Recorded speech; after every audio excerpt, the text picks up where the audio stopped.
Shalom saudara, salam sejahtera dalam kasih Tuhan kita Yesus Kristus. Kebenaran hari ini berjudul harafiah atau figuratif. Berbicara mengenai mitos dalam pengertian umum, mitos adalah cerita atau dongeng yang tidak faktuil. Ya. Biasanya mitos dipahami sebagai suatu kejadian yang sebenarnya tidak ada. Jadi mitos dalam pengertian umum adalah cerita atau dongeng yang tidak faktuil, bukan suatu kejadian yang sebenarnya.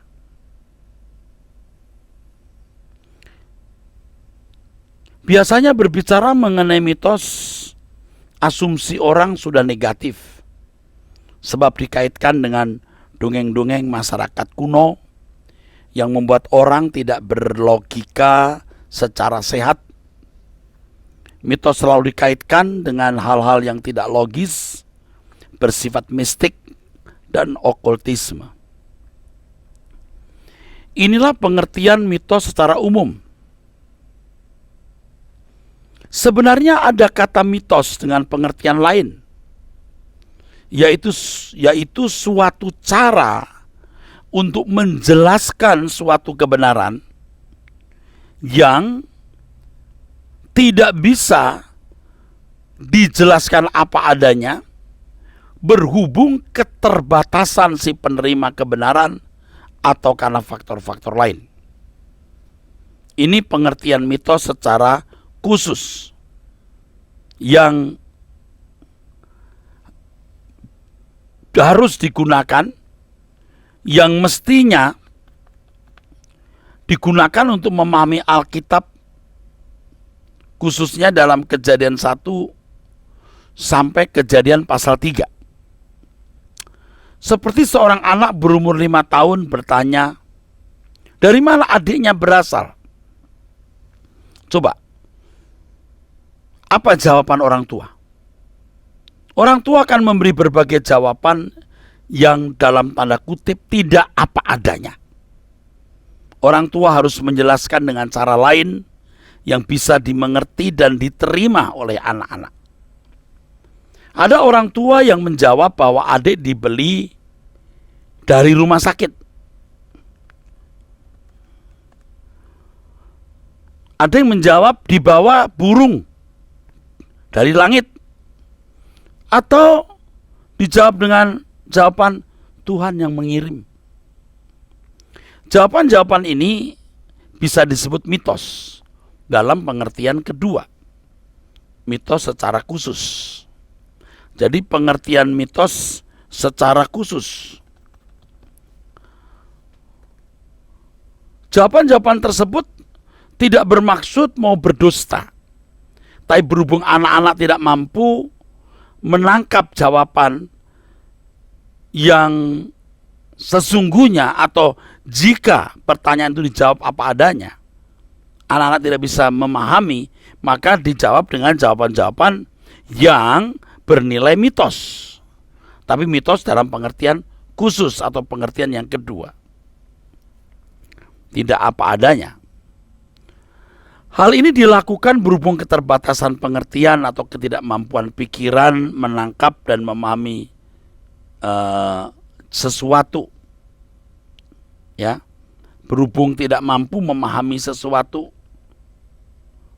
Dalam hal ini yang penting sebenarnya maknanya, saudara sekalian. Dalam kitab Kejadian, apabila kisah Adam dan Hawa hanya diterima dan dipahami secara harafiah, Alkitab menjadi buku mitos dalam pengertian umum. Ini berarti Alkitab menjadi buku yang berkualitas rendah, sama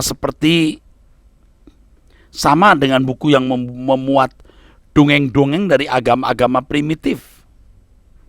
Sebenarnya sangatlah lebih mungkin kalau kisah Adam dan Hawa adalah mitos dalam pengertian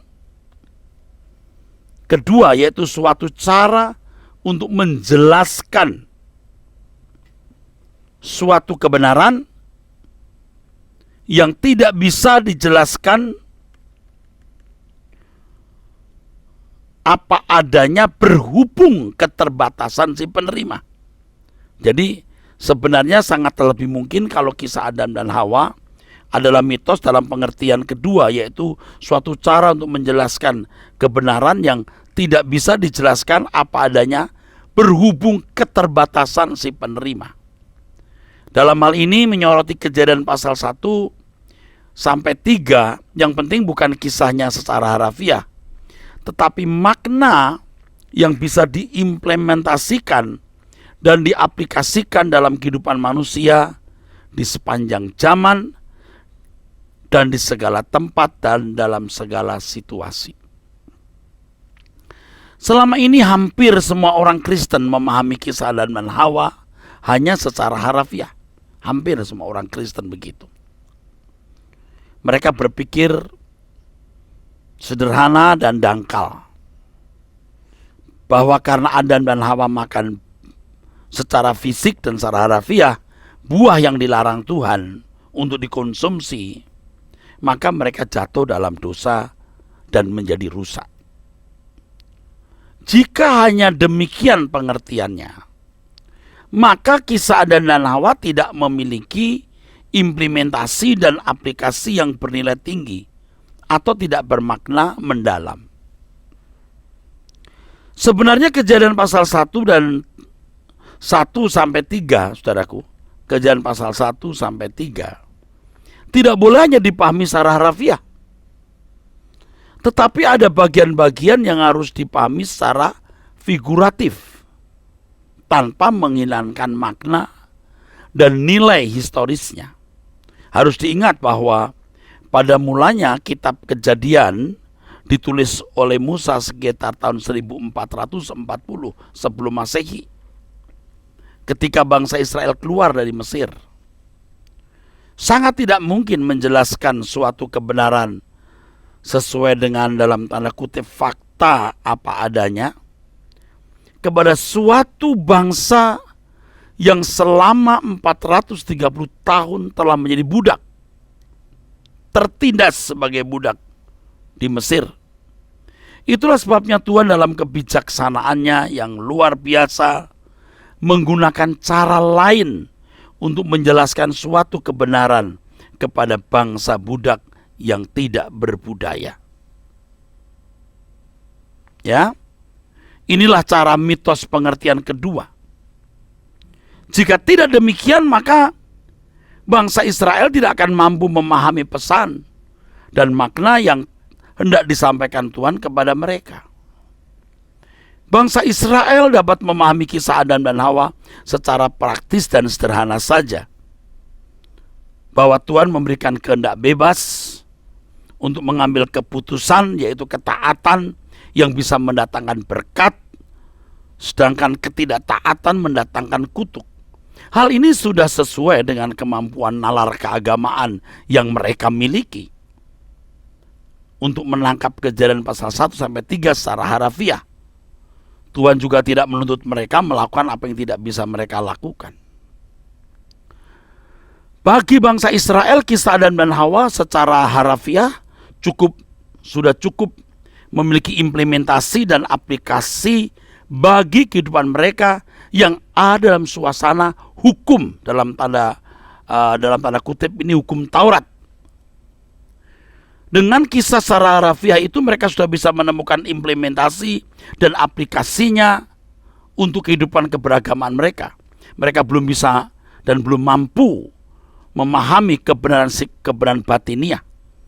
Kebenaran batiniah hanya untuk orang percaya yang sudah mendapat panggilan untuk sempurna seperti Bapa dan memiliki batiniah seperti Allah sendiri.